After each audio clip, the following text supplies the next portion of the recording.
Bharatiya Janata party के रुकन parliament Dharmapuri Arvind ने तेलंगाना हुकूमत और वज़ीर आला रविंद्र रेड्डी पर खाद की फराहमी के मामले में संगीन इल्जाम आयद किए हैं। अरविंद का दावा है कि मरकजी हुकूमत ने तेलंगाना को 2016-17 में 26,13,000 मीट्रिक टन खाद फराहम की थी, जबकि 2025-26 में ये मकदार बढ़ाकर 42,50,000 मीट्रिक टन कर दी गई है। इनके मुताबिक इसके बावजूद रियासत में खाद की किल्लत का इल्जाम मरकज पर आयद किया जा रहा।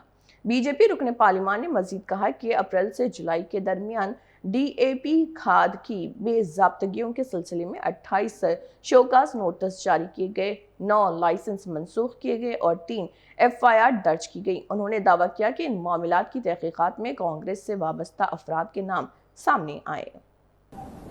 वो चित्तशुद्धि లేదు పాలన మీద, ప్రజలకు మేలు చేద్దామని లేదు,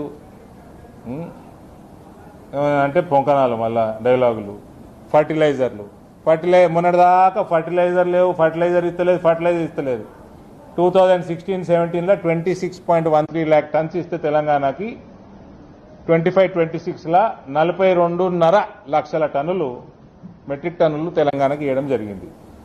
growth of 63%. There is no shortage of fertiliser. నీకు చేతగాంతనం, నీ లాజిస్టిక్స్ స్ట్రీమ్లైన్ చేసుకొని చేతగాంతనం నీది. ఇలా డివైడ్ కూడా చేస్తే నేను యూరియా సప్లై 44% పెరిగింది, DAP 130% పెరిగింది, కాంప్లెక్స్ ఫర్టిలైజర్ 95% పెరిగింది, MOP 31% పెరిగింది. ఇంకా బ్లాక్ మార్కెటింగ్ చేస్తుండు సార్ DAPలా. ఏప్రిల్ నుంచి జూలై మధ్యలోనే 28 షోకాజ్ నోటీసులు, 9 లైసెన్స్ క్యాన్సిలేషన్లు, 3 FIRలు. దీని మీద ఇన్వెస్టిగేషన్ చేస్తే అందరు కాంగ్రెస్ వాళ్ళే ఉంటారు.